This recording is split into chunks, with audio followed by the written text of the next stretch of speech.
Entonces comenzamos con la grabación y entramos a los temas referentes al curso de biología. Y en biología entonces vamos a platicar de los temas del tercer bimestre, ¿sí? Vamos en la página 60. Teoría celular. Correcto, en la teoría celular, página 60. Entonces, cuando hablamos de la teoría celular, nos referimos a la composición de la materia, ¿verdad? De que toda la materia está compuesta por células.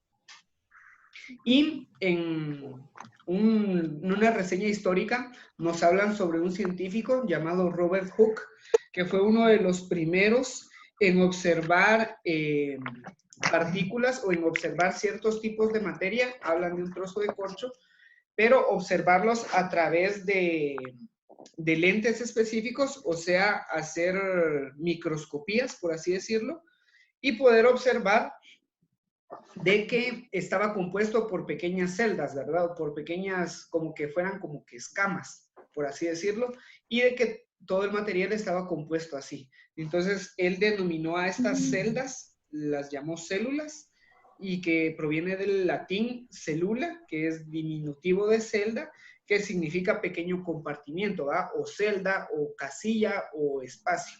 De ahí proviene toda la etimología de la palabra célula. Y de que ya pues posterior a ello aparecieron otros de que hicieron las mismas observaciones, pero de que ya no lo hicieron solo con caucho, ¿verdad? Sino que ya empezaron a hacer observaciones de plantas y de otros organismos, ¿verdad? Ya organismos vivos, no solo materia inanimada. Y así fue, ¿verdad? Y este señor Hooke obtuvo pues ya el mayor reconocimiento con su obra llamada Micrografía, donde pues presentó las ilustraciones, presentó detalles de las ilustraciones que él había hecho, ¿verdad? De todas las observaciones microscópicas que él hizo, de todo el aporte que él había hecho para la microscopía, entonces ya sacó su obra y lo dio a conocer todo. Posterior a ello aparecieron otros personajes como Leeuwenhoek, Antoine Leeuwenhoek, donde él empezó a construir microscopios de una lente. Y con este experimento que él hizo, con esta herramienta que él desarrolló, logró observar por primera vez los organismos unicelulares.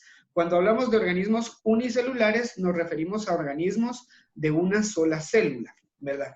Si nosotros hablamos de cuerpos en sí, ¿verdad? Biológicos, como nosotros, nuestra base o la base estructural de nuestro organismo es la célula, ¿sí? La célula forma, unión de células forman tejidos, unión de tejidos forman organismos y unión de organismos ya forman un cuerpo, ¿verdad? Entonces, en ese paso, nosotros somos organismos pluri o multicelulares, ¿verdad? Porque estamos compuestos de muchas células. Pero están los organismos unicelulares que serían solo de una célula, como por ejemplo las bacterias, ¿verdad?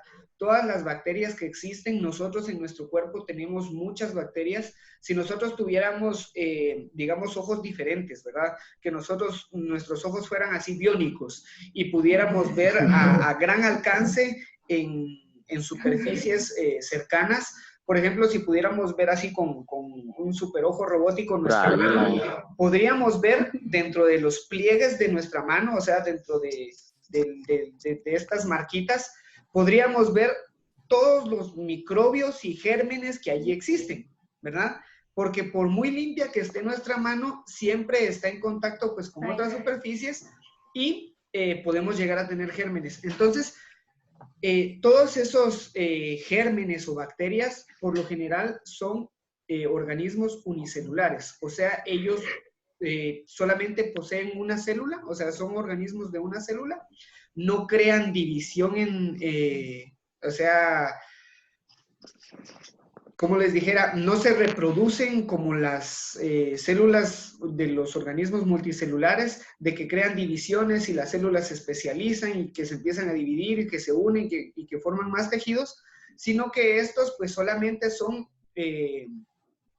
organismos unicelulares que viven o que son por lo general parásitos, ¿sí? De los otros organismos.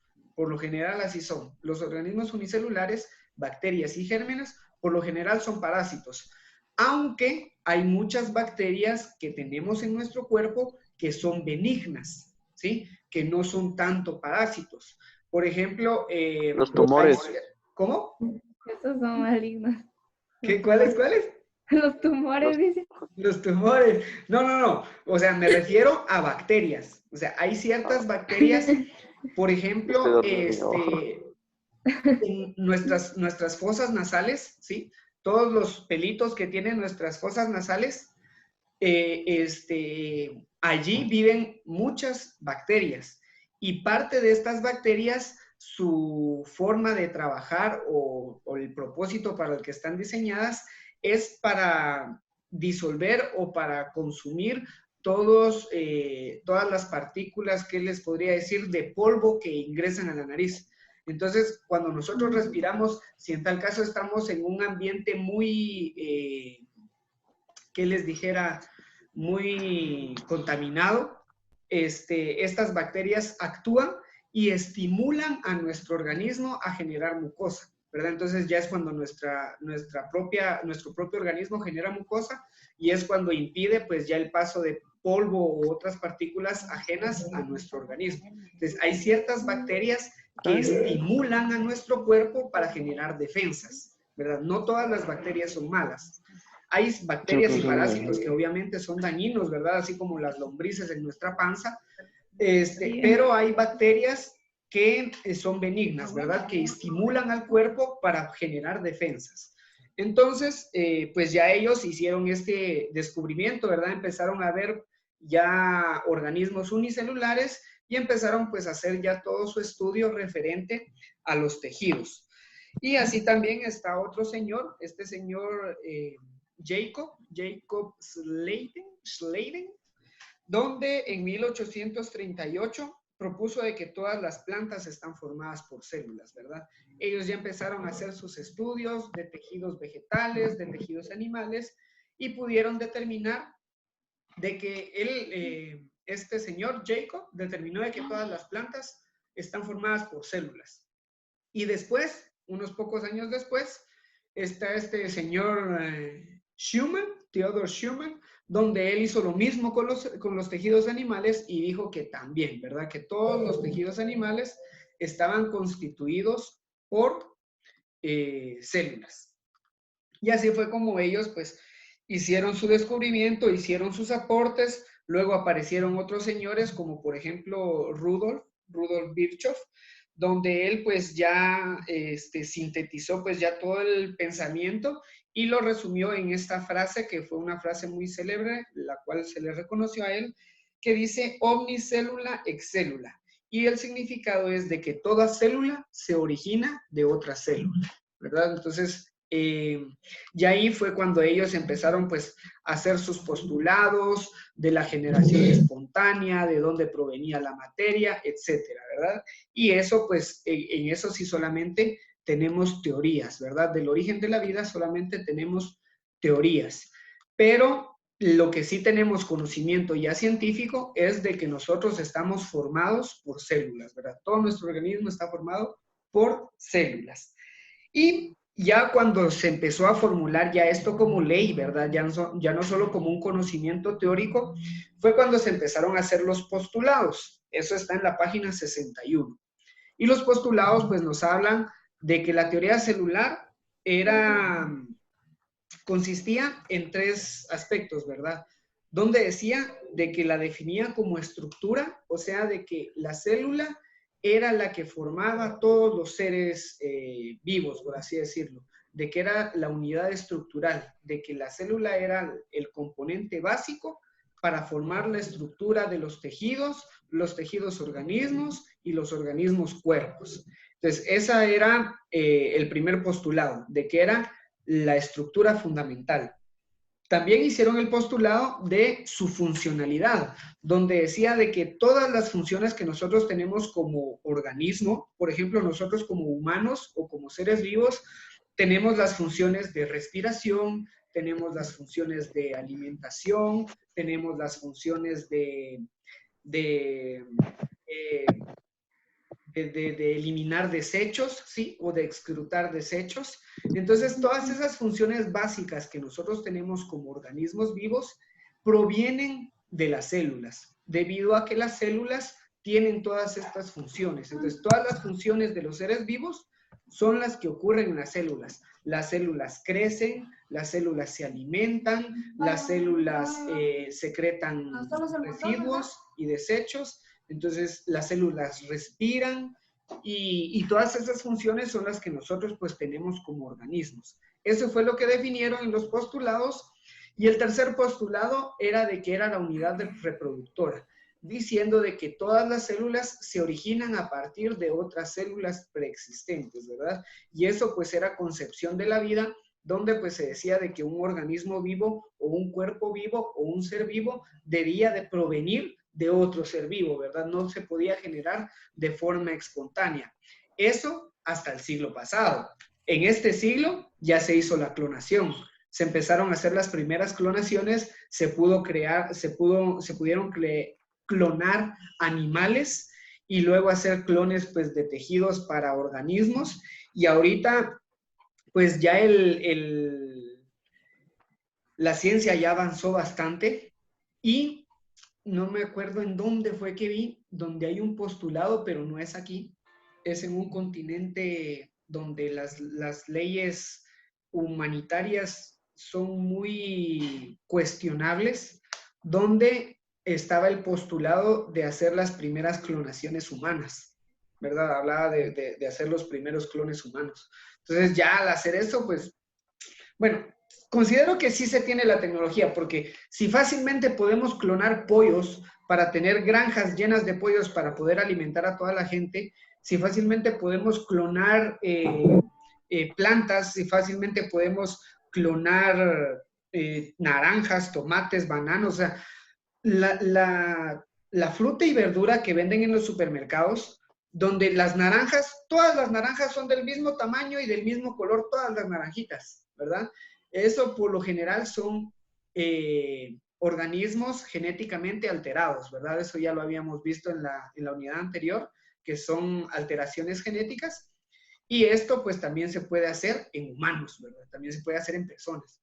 Y cierta parte del mundo de que estaban pues peleando esos derechos para que les dieran permisos de empezar a hacer las pruebas en personas, ¿verdad? En humanos. Y pues a ver qué tanto es el propósito o qué es lo que tengan en mente. Pero todo se basa en el estudio de las células y que las células se originan de otras células. Ya posterior a ello, pues ya se implementó la tecnología. Ya cuando hablamos de tecnología, hablamos de los microscopios. Y en este sentido podemos hablar de dos tipos de microscopios generales. Están los microscopios ópticos, que son los normales, los microscopios que podemos encontrar en un laboratorio, ¿sí? Ya sea de 1 o 2 lentes, electrónicos, no electrónicos, etcétera. Pero los microscopios ópticos son pues donde nosotros ponemos nuestros ojos, hay un lente de ampliación y nos permite ver las partículas. Y aparte de ello están los microscopios electrónicos, donde los microscopios electrónicos, ellos se basan en un sistema de proyecciones de luz, donde la cámara, o sea, nosotros ya no ponemos nuestro ojo en un lente, sino que hay una cámara donde nos muestra los reflejos de luz posiblemente visibles que hacen pasar a través de las partículas. Estos microscopios electrónicos sirven más o menos como una radiografía. Cuando nosotros nos sacan una radiografía, está nuestro cuerpo así, la radiografía, los rayos X se reflejan sobre el tejido, los rayos traspasan, o sea, pueden traspasar tejido poco denso, pero cuando llega a los huesos, que los huesos son más densos, entonces la luz se refleja. Y es cuando ya salen las cámaras o las fotos donde ya solo se miran los huesitos, ¿verdad? Si está quebrado un hueso o etcétera. Entonces, de esa misma forma funcionan los microscopios electrónicos. Hacen reflejos de luces para poder ver partículas muy, muy, muy pequeñas, ¿verdad? Entonces, son las formas de microscopía. Existe una tercera forma de microscopía, aquí en el libro no la mencionan, pero la tercera forma de microscopía es llamada criofractura, donde lo que hacen es congelar las partículas y hacerles una fractura y mediante la fractura criogenizada, ¿verdad? Porque así se llama, criofractura, entonces ellos ya pueden pues hacer una plaqueta o una representación del organismo que están estudiando, ¿verdad? Es una tercera forma, no es muy implementada la criofractura, es más utilizada la microscopía electrónica, ¿verdad? Lo que les decía, como el tipo de los rayos X. Bien, para ir complementando, bueno, voy a tocarles el tema de la célula y no creo que me dé tiempo de los otros temitas, pero el día de mañana tenemos la última reunión, ¿verdad? Que sería el repaso. Vamos a hacer un pequeño repasito de química, de física y completamos lo que no lleguemos a ver hoy de biología, ¿verdad? Que ya nos quedan 7 minutos apenas. Bien, continúo entonces, un poquito más rápido. Entramos a hablar de la célula, entonces ya habíamos hablado de la teoría celular, donde científicos dijeron de que la célula era la unidad estructural de toda la materia. Y entonces ya cuando hablamos de la célula, de los estudios que ellos hicieron, hay componentes básicos de la célula, ¿verdad? La forma de la estructura de la célula.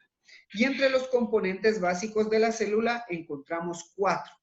Estos 4 son generales, o sea que cualquier tipo de célula, ya sea célula vegetal, ya sea célula animal, ya sea un organismo multicelular o ya sea un organismo unicelular, todas las células poseen estas 4 características, que son una membrana, un material genético, un citoplasma y ribosomas.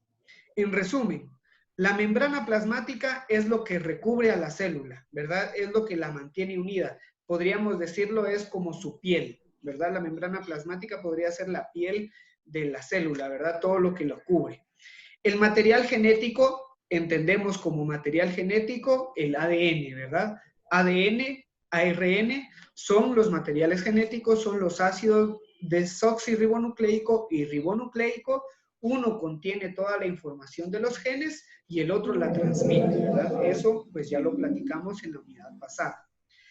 Todas las células también contienen citoplasma. El citoplasma es toda la gelatina, por así decirlo, de la célula, es donde ocurren todas las reacciones químicas, es toda el agua en la que está flotando los organulos.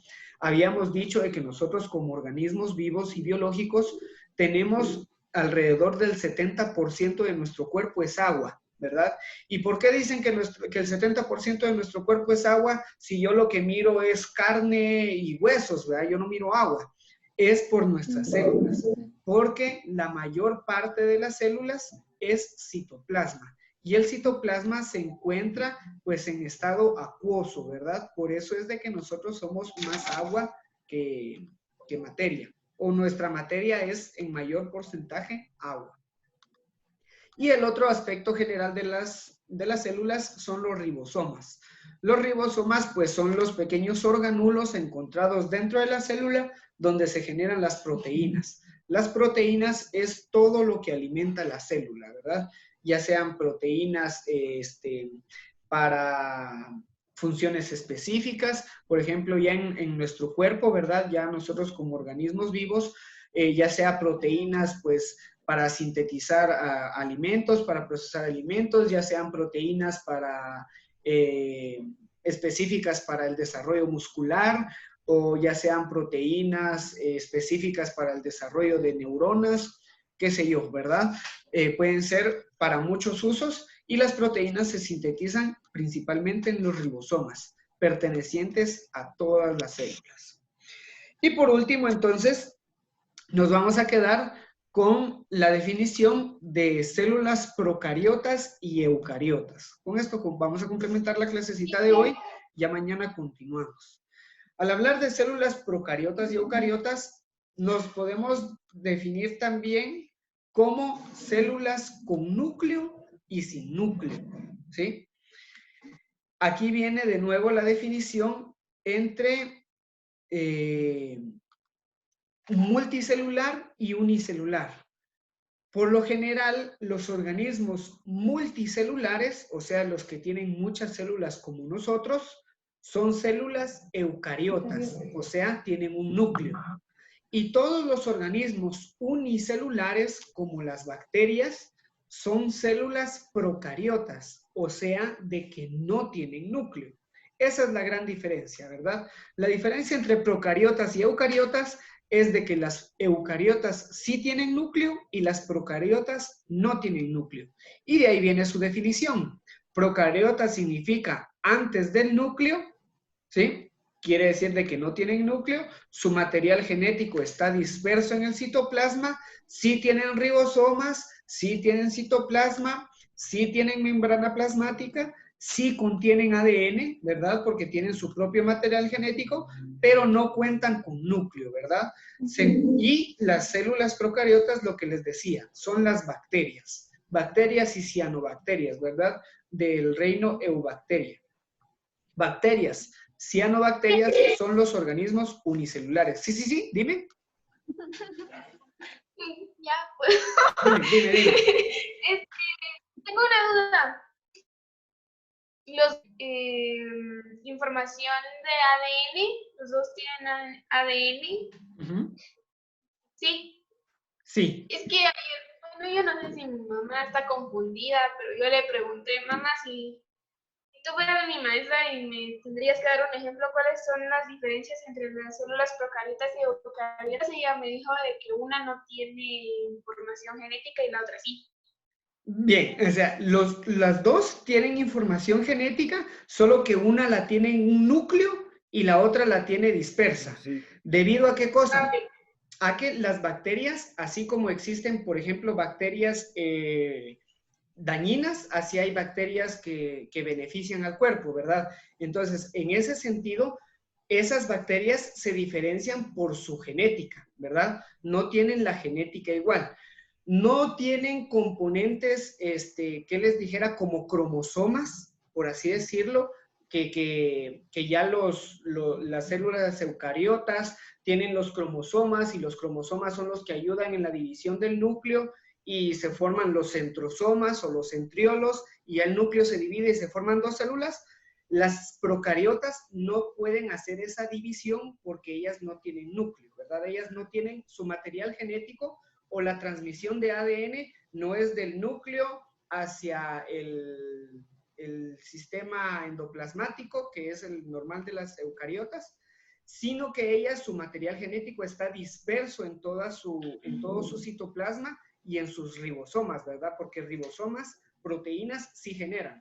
¿Por qué? Porque también son organismos vivos, ¿verdad? O sea, las procariotas pueden vivir, ellas se alimentan, ellas respiran, ellas excretan, ¿va? O sea, defecan también, producen residuos, pero lo hacen en células que tienen, o sea, no tienen núcleo, ¿verdad? Solamente son como que manchitas, por así decirlo, ¿va? Pero sí tienen su material genético, o sea, sí tienen cómo identificarlas genéticamente.